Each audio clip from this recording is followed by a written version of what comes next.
bago pa man sumiklab ang makasaysayang EDSA Revolution noong 1986. Nagkaroon na ng malalaking kilos protesta laban sa diktadurya.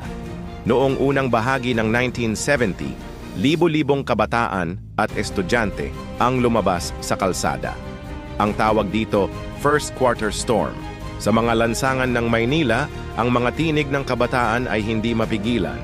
Ito ang unang malaking pag-alon ng galit ng kabataan laban sa katiwalian, kahirapan at lumalakas na kapangyarihan ng diktadura. Ang mga estudyante, dala ang kanilang mga placard at panawagan, ay nagkaisa para sa isang layunin, ang pagbabago.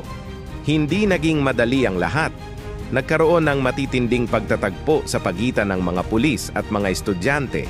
Marami ang nasaktan sa gitna ng kaguluhan. Ngunit ang diwa ng kanilang pakikibaka ay hindi napigilan ng anumang hadlang. Sa kabila ng mga hamon, ipinakita ng First Quarter Storm ang hindi matatawarang lakas ng boses ng kabataan. Sila ang mga bayaning walang takot na tumayo para sa kanilang paninindigan, para sa kinabukasan ng bayan. Ang mga araw na iyon ay naging simula ng mas malaking kilusan.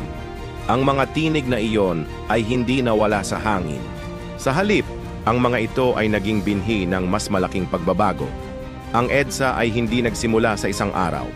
Ang landas nito ay binuksan ng mga kabataang lumaban noong 1970 sa tinatawag na First Quarter Storm.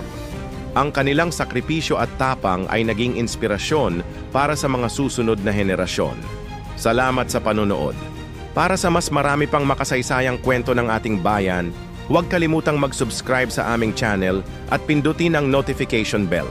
Magkita tayo sa susunod na video.